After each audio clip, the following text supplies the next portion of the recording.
Former Ohio Governor John Kasich served in public office for over 3 decades. But in his new book, It's Up to Us, he calls on the American people to pay less attention to the president and the dramas in Washington. Instead, Kasich urges individual Americans to focus on the ability each one has to move their community and the country forward. Governor John Kasich, welcome back to the NewsHour. Always great to be with you.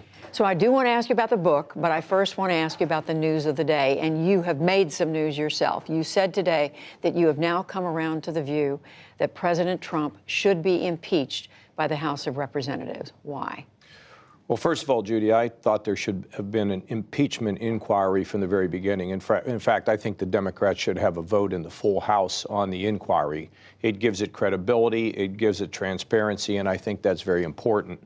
What was hanging me up about the call that the president made to the president of Ukraine was there a quid pro quo?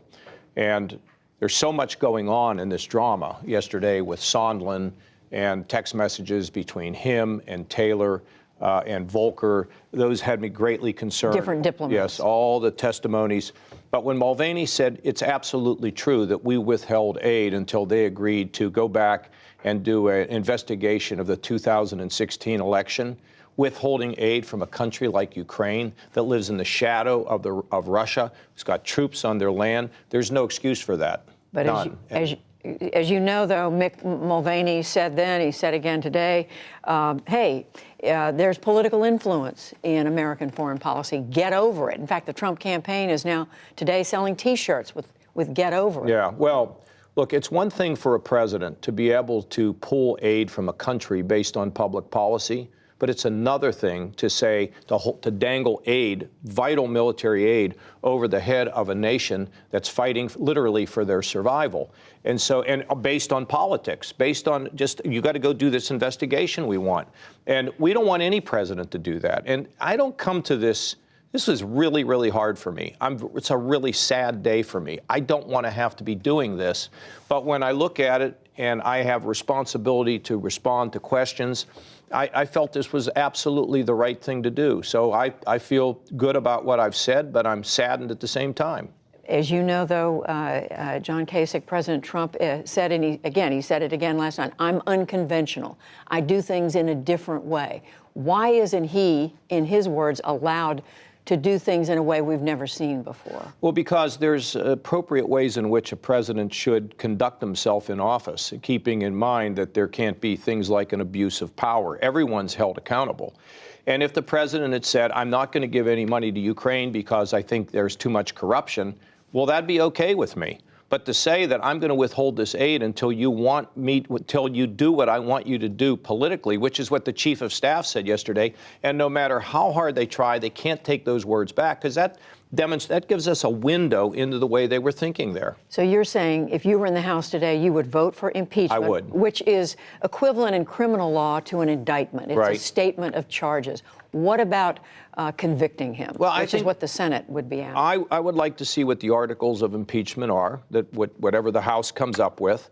And at the same time, Judy, I think it's important for the Democrats to try to bring Republicans along. And what Republicans have to ask themselves, because we are now so tribal, we're so partisan, is it right for any president to dangle foreign aid for the survival of a country in a quid pro quo that you need to investigate either your political rival or some political manipulation or political investigation? I think the answer is no. We have to have guardrails in which our presidents and leaders have to operate. So are you ready to say he should be removed from office? I want the process to go forward. For me to say impeachment, that's like as hard as it gets for me.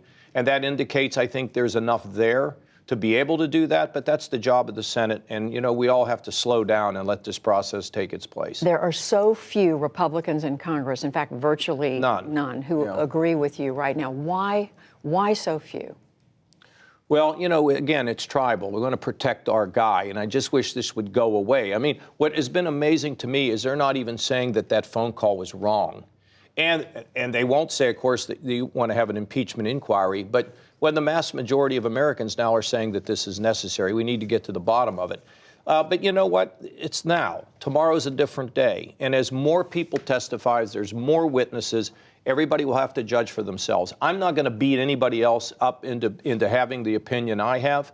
It's just that, look, it was so hard for me to vote to impeach Clinton when he was up, and I struggled over that, but I decided to do it. This is not the area of government that I like to focus on, scandal and impeachment, but we all have our responsibilities to do and say some things that even when we have to get out of our comfort zone. And in fact, your book is about don't focus so much on Washington. The title is It's Up to Us.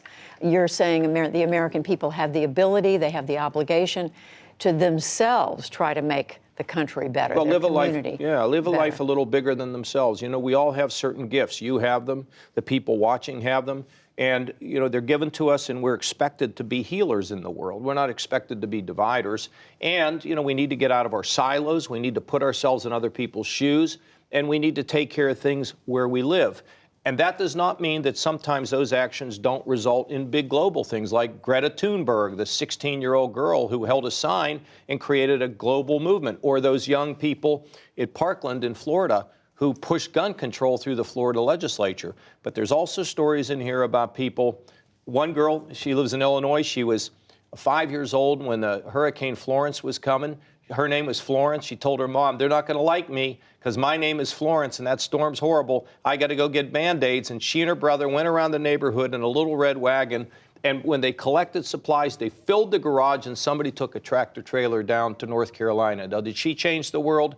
She most certainly did. What do you say to the people who voted for Donald Trump in 2016? There were 60-some million of them, who many of them have told us, and they've told others, I voted for him because I wanted change. I didn't like what was going on in Washington. I thought he was going to bring the change. What do you say? Well, they have to look in the mirror and ask themselves honestly, did he bring the change that he promised? I mean, are there more steel mills? Are there more cars being made? All those kinds of, are there more auto plants open? And how do I feel about the rhetoric? You know, this whole business of bullying, to some degree, I've had people argue who work in schools that somehow bullying has become more acceptable.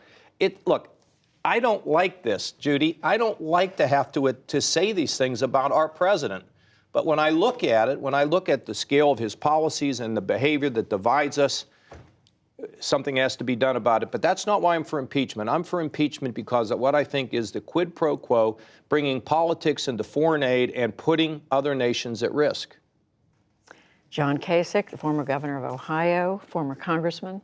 The book is It's Up to Us, 10 little ways we can bring about big change. It's for the young, for the middle-aged, and it's for our seniors. Thank you. Thank you.